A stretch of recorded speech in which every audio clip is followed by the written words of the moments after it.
Friends ഇസ്മി പ്രസാദ്. അപ്പോൾ പതിവ് പോലെ നമ്മുടെ ആ ചെറിയ ഒരു കുട്ടിക്കാട്ടിലേക്ക് ഇങ്ങനെ നടന്നു പോവുകയാണ്.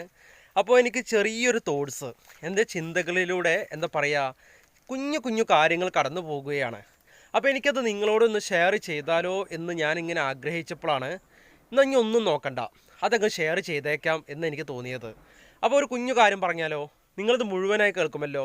ഒരു ചെറിയൊരു കാര്യം കേട്ടോ, വലിയ കാര്യമൊന്നുമല്ല. നിങ്ങൾക്ക് സമയമുണ്ടെങ്കിൽ നിങ്ങൾ ഇരുന്ന് കേട്ടാൽ മതി, സമയമില്ലെങ്കിൽ നിങ്ങൾക്ക് എപ്പോഴാണ് സമയം കിട്ടുന്നത് ആ സമയത്ത് നിങ്ങൾ കേട്ടാൽ മതി കേട്ടോ. നിർബന്ധമൊന്നുമില്ല, ഒരു കുഞ്ഞു കാര്യമല്ലേ. പലപ്പോഴും വലിയ വലിയ കാര്യങ്ങൾ പറയുന്ന ഒരുപാട് ആളുകളുണ്ട്. അപ്പോൾ അതിൻ്റെ ഇടയിൽ ഒരു കുഞ്ഞു കാര്യമാണ് പറയുന്നത്. അപ്പോൾ നിങ്ങൾക്ക് ഒരുപാട് മറ്റുള്ള കാര്യങ്ങളല്ലേ, മറ്റുള്ള ജോലികളും അതുപോലെ എവിടെയെങ്കിലുമൊക്കെ പോകാനുള്ള തിരക്കും മറ്റെന്തെങ്കിലുമൊക്കെ ബിസി ഉണ്ടായിരിക്കും. അതൊക്കെ കഴിഞ്ഞിട്ട് ബാക്കിയുണ്ടെങ്കിൽ നിങ്ങൾ കേട്ടാൽ മതി കേട്ടോ. അപ്പോൾ ഇന്ന് 3 കാര്യങ്ങളാണ് എനിക്ക് പറയാനുള്ളത്. 1 ദുശീലം, 2 പ്രണയം, 3 ശാപം. എന്താല്ലേ ടോപ്പിക്ക്? 1 ദുശീലത്തെക്കുറിച്ച്, 1 ശാപത്തെക്കുറിച്ച്, 1 പ്രണയത്തെക്കുറിച്ച്. അപ്പോൾ ആദ്യം നമുക്ക് ശാപത്തിൽ നിന്ന് തുടങ്ങാം അല്ലേ. പലപ്പോഴൊക്കെ നമുക്കിടയിൽ ചില ആളുകളുണ്ട്, എന്താണെന്നറിയോ, അവർക്ക് ഇഷ്ടപ്പെട്ടവർക്ക് വേണ്ടി അവർ ഒരുപാടങ്ങ് പ്രാർത്ഥിക്കും.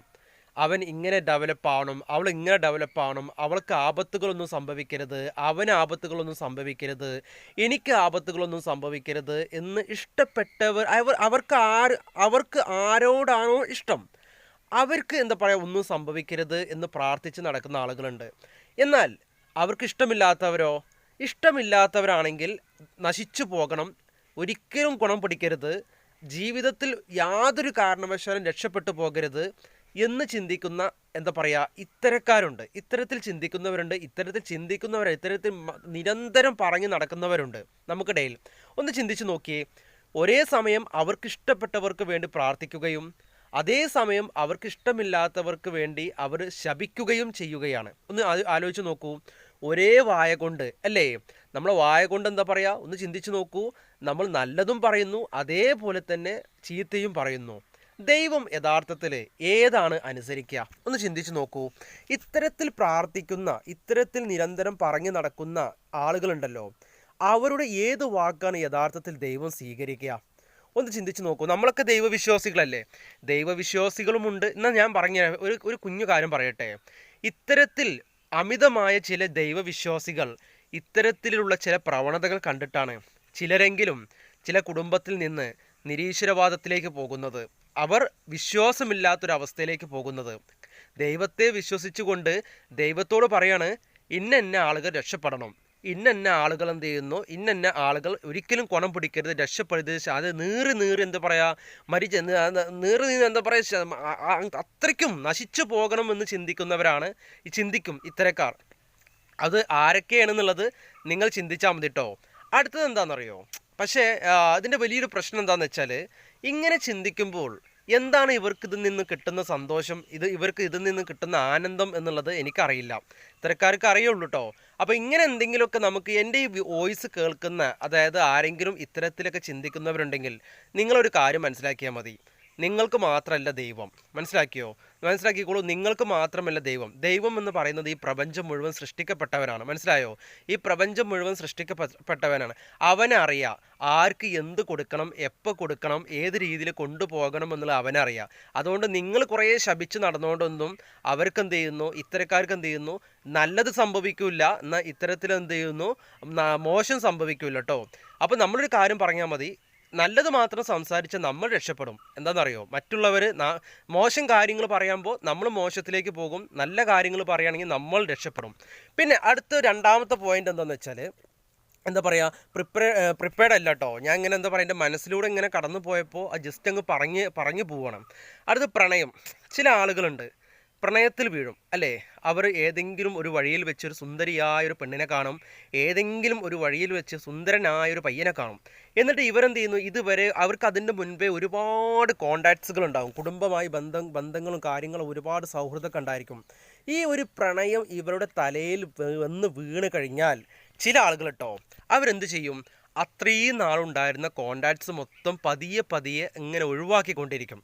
മീൻസ് അവരോട് സംസാരിക്കാൻ താല്പര്യമില്ലായ്മ, അവരോട് കൂടിച്ചേരാൻ താല്പര്യമില്ലായ്മ, പൊതുപരിപാടികളിൽ പങ്കെടുക്കാൻ താല്പര്യമില്ലായ്മ, അതുപോലെ ഇവരുടെ സമയം മൊത്തം ഇവൻ്റെ സമയം മൊത്തം ഈ പെണ്ണിനോടും, പെണ്ണിൻ്റെ സമയം മൊത്തം ഈ ചെക്കനോടും. പക്ഷെ ചെക്കന്മാർക്കാണ് ഏറ്റവും കൂടുതൽ എന്ത് സംഭവിക്കുന്നതെന്നറിയോ? അധികം പരിപാടികളിൽ നിന്ന് വിട്ടു നിൽക്കുന്നത്. പെൺകുട്ടികൾ എല്ലാ പരിപാടിയിൽ പങ്കെടുക്കാറുണ്ട്.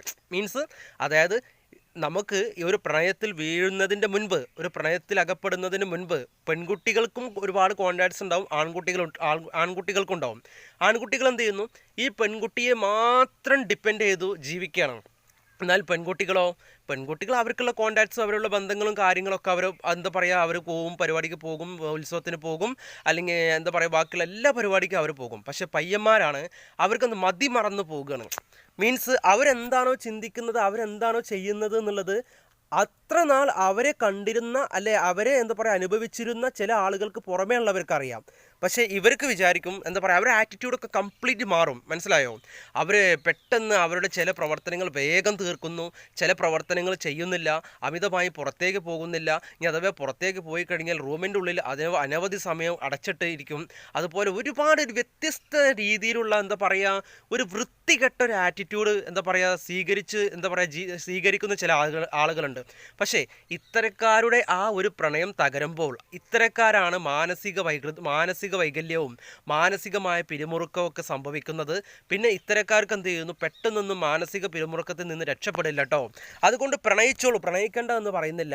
ഇത്ര നാൾ നിങ്ങൾക്കുണ്ടായിരുന്ന ആ ബന്ധത്തെ നിങ്ങൾ ഉപേക്ഷിച്ച് നിങ്ങൾ പ്രണയത്തെ മാത്രം സ്വീകരിച്ച് നിങ്ങൾ ജീവിതം മുന്നോട്ട് നയിക്കാൻ ഉദ്ദേശിക്കുകയാണെങ്കിൽ ഒരു പക്ഷേ ആ പ്രണയം നിങ്ങൾക്ക് നഷ്ടപ്പെടുമ്പോൾ അതുപോലെ തന്നെ അതിൻ്റെ മുൻപേ നിങ്ങൾക്ക് അത്രയും നാളുണ്ടായിരുന്ന കോണ്ടാക്ട്സും നിങ്ങൾക്ക് നഷ്ടപ്പെട്ടു പോകും. നിങ്ങൾക്ക് മനസ്സിലേക്ക് സന്തോഷിക്കാനുള്ള, അതായത് ഒരു പ്രണയം നിങ്ങളുടെ ഉള്ളിലേക്ക് എന്നാണോ വരുന്നത് അതിൻ്റെ മുൻപ് നിങ്ങൾക്കുണ്ടായിരുന്ന നല്ല നല്ല ശീലങ്ങളൊക്കെ നശിച്ചു പോയിട്ടുണ്ടായിരിക്കും. അതുകൊണ്ട് പ്രണയിക്കുമ്പോൾ നിങ്ങളിലുള്ള നല്ല നല്ല ശീലങ്ങളൊന്നും ഒരിക്കലും നിങ്ങൾ എടുത്ത് കളയരുത്. അത് നിങ്ങൾക്ക് എന്താ പറയുക, നിങ്ങളുടെ ബന്ധങ്ങളും നല്ല ശീലങ്ങളൊക്കെ നിങ്ങൾ അതുപോലെ നിങ്ങൾ കൊണ്ടുപോകാൻ ഉദ്ദേശിക്കുകയാണെങ്കിൽ നിങ്ങളുടെ പ്രണയവും നിങ്ങൾക്ക് സക്സസ്ഫുൾ ആകും, അതുപോലെ നിങ്ങളുടെ ജീവിതവും നിങ്ങൾക്ക് സക്സസ്ഫുൾ ആകും കേട്ടോ. 2 പോയിന്റ് നമ്മൾ വിശദമായി പറഞ്ഞു അല്ലേ. ഇനി നമുക്ക് മൂന്നാമത്തെ പോയിന്റ് നോക്കാം. മൂന്നാമത്തെ പോയിന്റ് ശീലങ്ങൾ അല്ലേ. ഈ ശീലങ്ങൾ എന്ന് പറയുമ്പോൾ നമ്മുടെ ജീവിതത്തിൽ ചില മോശം ശീലങ്ങൾ നമ്മുടെ ജീവിതത്തിലേക്ക് നമ്മൾ കൊണ്ടുവരും. പക്ഷേ അത് നമ്മുടെ ജീവിതത്തിൻ്റെ വലിയൊരു ഉണ്ടല്ലോ. ഫോർ എക്സാമ്പിൾ, പുകവലിക്കാത്തൊരാൾ പുകവലിക്കുമ്പോൾ ഒരു ദിവസം പുകവലിക്കുകയാണ്. അത് അദ്ദേഹത്തിൻ്റെ ജീവിതത്തിലേക്ക് അങ്ങ് വന്ന് അത് അദ്ദേഹത്തിൻ്റെ ജീവിതത്തിൻ്റെ ഒരു ഭാഗമാകും. മദ്യം കഴിക്കാത്ത, ആൽക്കഹോൾ ഉപയോഗിക്കാത്ത ഒരാൾ ആൽക്കഹോൾ ഉപയോഗിക്കുമ്പോൾ അദ്ദേഹത്തിൻ്റെ ജീവിതമായി മാറാറുണ്ട് അല്ലേ. അതുപോലെ തന്നെ ഈ ആൻസ്, അതുപോലെ ഇങ്ങനത്തെ ചില പാക്കുകളൊക്കെ ഉണ്ടല്ലോ, ഇത് ഉപയോഗിക്കാത്ത ആൾ ഇത് ഉപയോഗിക്കുമ്പോൾ അവർ ഒരു തവണ ഉപയോഗിച്ചാൽ പിന്നെ അവരുടെ ജീവിതത്തിൽ ഒരു ഭാഗമാകാറുണ്ട് അല്ലേ. കള്ളങ്ങൾ നിരന്തരം പറയുന്ന ആളുകൾ അല്ലേ, അവർ ഒരിക്കലും ഈ കള്ളം ഇങ്ങനെ പറഞ്ഞ് അതിൽ രുചി കണ്ടെത്തി കഴിഞ്ഞാൽ അവർ വീണ്ടും വീണ്ടും കള്ളങ്ങൾ ഉപയോഗിക്കും അല്ലേ. അതുപോലെ തന്നെ എന്താ പറയുക, നമ്മുടെ ജീവിതത്തിൽ സോഷ്യൽ മീഡിയ, ഫോർ എക്സാമ്പിൾ ഇപ്പം നമ്മുടെ കയ്യിലൊക്കെ മൊബൈൽ ഫോൺ ഉണ്ടല്ലോ. അപ്പോൾ സോഷ്യൽ മീഡിയ നമ്മളെല്ലാവരും ഉപയോഗിക്കാറുണ്ട് അല്ലേ. നമ്മളെല്ലാവരും സോഷ്യൽ മീഡിയ ഉപയോഗിക്കാറുണ്ട്. അപ്പോൾ ഇതിൽ തന്നെ ചില ആപ്പുകൾ മീൻസ് ഞാൻ പരിചയപ്പെടുത്തുന്നില്ല. ഞാൻ പരിചയപ്പെടുത്തി കഴിഞ്ഞാൽ എൻ്റെ വോയിസ് കേൾക്കുന്ന ചില ആളുകളെങ്കിലും ആ ആപ്പിനെ പറ്റി പരിചിതമല്ലാത്തവരുണ്ടായിരിക്കും. അപ്പോൾ ആ ആപ്പ് എന്ത് ചെയ്യുന്നത്, അതിൽ ജസ്റ്റ് ഒന്ന് കയറി നോക്കിക്കഴിഞ്ഞാൽ അവരതിൽ അകപ്പെട്ടു പോകും. ആ ആപ്പിൻ്റെ പ്രത്യേകത എന്താണെന്നറിയോ? ഒരിക്കൽ നമ്മൾ ഉപയോഗിച്ച് കഴിഞ്ഞാൽ പിന്നീട് ആപ്പിൽ നിന്ന് നമ്മൾ പുറകോട്ട് പോകില്ല. ഫോർ എക്സാമ്പിൾ ഇപ്പോൾ ഇൻസ്റ്റഗ്രാം നമ്മൾ ഉപയോഗിക്കുന്നുണ്ടാകും. ഇൻസ്റ്റഗ്രാം അൺഇൻസ്റ്റാൾ ചെയ്ത് നമ്മൾ പോകുന്നുണ്ടോ? ഇല്ല, നമ്മളത് ഉപയോഗിക്കുന്നു. ഫേസ്ബുക്ക് ഉപയോഗിക്കുന്നവരുണ്ട്, വാട്സപ്പ് നമുക്ക് അൺഇൻസ്റ്റാൾ ചെയ്ത് എന്താ പറയുക, അത് ഒഴിവാക്കുന്നതിനെ കുറിച്ച് നമുക്ക് ചിന്തിക്കാൻ പറ്റുമോ? ചിന്തിക്കാൻ പറ്റില്ലല്ലോ, ഒരിക്കലും പറ്റില്ല. അതുപോലെ ചില ആപ്പുകളുണ്ട്, അതിൽ കയറിക്കഴിഞ്ഞാൽ നമുക്ക് യാതൊന്നും പോസിറ്റീവായിട്ടുള്ള കാര്യങ്ങളൊന്നും നമുക്കതൊന്നും കിട്ടാനില്ല. പക്ഷേ അതിലെന്താ പറയുക, മോശമായിട്ടുള്ള കാര്യങ്ങൾ ഒരുപാട് അതിൽ കിടക്കുന്നുണ്ട്. അപ്പോൾ നമ്മുടെ ജീവിതത്തിൻ്റെ ഒരു ഭാഗമാകും അല്ലേ. അപ്പോൾ അതുകൊണ്ട് നമ്മുടെ ജീവിതത്തിൽ നല്ല ശീലങ്ങളൊന്നും നിലനിൽക്കാതിരിക്കുകയും മോശം ശീലങ്ങൾ എന്നും നിലനിൽക്കുകയും ചെയ്യുന്നുണ്ട് അല്ലേ. അതാണ് ശീലത്തിൻ്റെ ഒരു പ്രത്യേകത. അപ്പോൾ നമ്മുടെ ജീവിതത്തിൽ നമ്മൾ മനസ്സിലാക്കേണ്ട സംഭവം എന്ന് വെച്ചാൽ, ഒന്ന് എന്താ പറയുക, ശപിക്കുക. ഒരാളെ നമ്മൾ ശപിക്കുമ്പോൾ അതിൻ്റെ ഏറ്റവും വലിയ ശാപമായിട്ട് നമ്മൾ തന്നെയാണെന്ന് മനസ്സിലാക്കട്ടോ. പിന്നെ പ്രണയിക്കുമ്പോൾ നിങ്ങളുടെ മറ്റുള്ള കോണ്ടാക്ട്സുകളൊക്കെ നിങ്ങൾ നഷ്ടപ്പെടുത്തി നിങ്ങൾ പ്രണയിക്കാൻ ഉദ്ദേശിക്കുകയാണെങ്കിൽ ഒരു പക്ഷേ നിങ്ങളൊരു മാനസിക സമ്മർദ്ദത്തിലേക്ക് എത്തിയേക്കാം, തീർച്ചയാണ്. മൂന്നാമത് ശീലങ്ങൾ. ചില ശീലങ്ങൾ എന്താ പറയുക, തെറ്റായ ശീലങ്ങളിലേക്ക് നമ്മൾ പോകുമ്പോൾ, അല്ല തെറ്റായ ചില എന്താ പറയുക ശീലങ്ങളിലേക്ക് നമ്മൾ കടന്നു വരുമ്പോൾ ആ ശീലങ്ങൾ നമ്മുടെ ജീവിതത്തിൻ്റെ വലിയൊരു ഭാഗമാകാറുണ്ട്. അതിൽ നിന്ന് നമുക്കൊന്നും കിട്ടാൻ പോകുന്നില്ല, ഒന്നും കിട്ടുന്നില്ല. അതുകൊണ്ട് നല്ല ശീലങ്ങൾ കൈക്കൊള്ളുകയും ഒരാൾക്ക് വേണ്ടി നല്ലത് മാത്രം പ്രാർത്ഥിക്കുകയും നല്ലത് മാത്രം ചെയ്യുകയും അതുപോലെ തന്നെ നല്ല കാര്യങ്ങൾ ചിന്തിക്കുകയും നല്ലത് മാത്രം പ്രവർത്തിക്കുകയും അതുപോലെ പ്രണയിക്കുമ്പോൾ ഉള്ള കോണ്ടാക്ട്സിനെ നഷ്ടപ്പെടുത്താതെ നല്ല ബന്ധങ്ങളെ നിലനിർത്തുകയും അതുപോലെ തന്നെ നമ്മൾ ജീവിതം നല്ല രീതിയിൽ മുന്നോട്ട് പോവുകയും ചെയ്തു കഴിഞ്ഞാൽ ജീവിതം കളറാകും അല്ലേ. ഇത് ഞാനിങ്ങനെ എന്താ പറയുക ഈ കാട്ടിലൂടെ ഇങ്ങനെ അല്ലേ ചെറിയൊരു കാടാട്ടോ, ഇതിലൂടെ ഇങ്ങനെ നടന്നു പോയപ്പോൾ എൻ്റെ ചിന്തയിലേക്ക് കടന്നു വന്നപ്പോൾ എനിക്കത് ഷെയർ ചെയ്യാതിരിക്കാൻ തോന്നിയില്ല. കാരണം എന്താ പറയുക, ഒന്നും നമ്മൾ പ്രിപ്പയർഡ് അല്ല. മീൻസ് ഇപ്പോൾ നമ്മളെന്താ പറയുക ചില വീഡിയോസൊക്കെ ചില ആളുകൾ ചെയ്യുന്ന സമയത്ത് അവർ തലേ ദിവസം തന്നെ ഇരുന്ന് പ്രിപ്പയർഡ് ആയിരിക്കും. എന്താ പറയുക അതിനെക്കുറിച്ച് ഇങ്ങനെ പറയണം, ഇതിനെക്കുറിച്ച് ഇങ്ങനെ പറയണം എന്നൊക്കെ പറഞ്ഞ് അവർ വീണ്ടും വീണ്ടും വീണ്ടും പ്രിപ്പയർഡ് ആയിരിക്കും. പക്ഷേ ആ വീഡിയോ കാണാൻ നല്ല ഭംഗി ഉണ്ടാവും കേട്ടോ. എൻ്റെ വീഡിയോൻ്റെ മാതിരി ഒന്നായിരിക്കില്ല. അത് കേട്ടിരിക്കുവാനും നല്ല ഭംഗി ഉണ്ടായിരിക്കുമ്പോൾ നമുക്ക് മനസ്സിലേക്കും പെട്ടെന്ന് പതിക്കും. പക്ഷെ എൻ്റെ വീഡിയോ അങ്ങനെ പെട്ടെന്ന് മനസ്സിലേക്ക് പതിക്കുന്നില്ല. കാരണം എന്താ അറിയോ, ഇത് നമ്മുടെ മനസ്സിൽ കിട്ടുന്നു, നമ്മളതങ്ങ് ഷെയർ ചെയ്യുന്നു, അത്രേ ഉള്ളൂ. അപ്പോൾ ഇതിൽ ഒരുപാട് തെറ്റുകുറ്റങ്ങൾ ഉണ്ടായിരിക്കും, ലാഗിങ് ഉണ്ടായിരിക്കും, ഒരുപാട് എന്താ പറയുക ചില സമയത്ത് വാക്കുകൾ കിട്ടാതിരിക്കുന്ന പ്രശ്നം ഉണ്ടായിരിക്കും. അപ്പോൾ നമുക്ക് എന്താ പറയുക മൈൻഡിലേക്ക് വരാത്തതായിട്ടുള്ള പ്രശ്നങ്ങൾ ഉണ്ടായിരിക്കും. പിന്നെ ചിന്തകൾ അങ്ങോട്ടേക്കും ഇങ്ങോട്ടേക്കും, പ്രകൃതിയല്ലേ, അങ്ങോട്ടും അവിടെ ഇവിടെയൊക്കെ മരങ്ങളും നല്ല കാറ്റും അതുപോലെ പക്ഷികളും അതുപോലെ എന്താ ഡിഫറെൻറ്റ് നിറത്തിലുള്ള പക്ഷികളും അതുപോലെ തൊട്ടപ്പുറത്തൊരു മയിലിരിക്കുന്നുണ്ട് കേട്ടോ. മയിലിനെ കാണാനും അതുപോലെ എൻ്റെ ചിന്തകൾ ഇങ്ങനെ പല തരത്തിൽ സഞ്ചരിച്ചുകൊണ്ടിരിക്കുകയാണ്. പിന്നെ ഇടയ്ക്കിടയ്ക്ക് ഇവിടെ വെയിൽ വരുന്നുണ്ട്. വെയിൽ വരുമ്പോൾ അങ്ങോട്ട് മാറുമ്പോൾ ഇങ്ങോട്ട് മാറുമ്പോഴും അപ്പോൾ നമ്മുടെ മനസ്സ് അങ്ങോട്ടേക്ക് മാറുന്നു. അപ്പോൾ പ്രിപ്പയർഡ് അല്ല. അപ്പോൾ ഉള്ള സംഭവം അങ്ങോട്ട് ഓപ്പണായിട്ട് തുറന്ന് പറഞ്ഞു മാത്രം. അപ്പോൾ ഒരു പക്ഷേ നിങ്ങളുടെ ജീവിതത്തിൽ നിങ്ങൾക്കത് ആക്സെപ്റ്റഡ് ആയിരിക്കും, നിങ്ങൾക്കത് സ്വീകാര്യമായിരിക്കും, ഒരു പക്ഷേ നിങ്ങൾക്ക് സ്വീകാര്യമല്ലായിരിക്കാം. എന്ത് തന്നെയാണെങ്കിലും എൻ്റെ അഭിപ്രായം മാത്രമാണ് ഞാൻ പറഞ്ഞത്. നിങ്ങൾക്കത് ഇഷ്ടപ്പെട്ടാലും ഇഷ്ടപ്പെട്ടില്ലെങ്കിലും എൻ്റെ അഭിപ്രായം ഞാൻ തുടർന്നുകൊണ്ടേയിരിക്കും. അതുകൊണ്ട് മൈ ഡിയർ ഫ്രണ്ട്സ്, നമുക്ക് വീണ്ടും പുതിയൊരു വീഡിയോ പുതിയ എപ്പിസോഡുമായിട്ട് കാണാം. Okay, bye bye.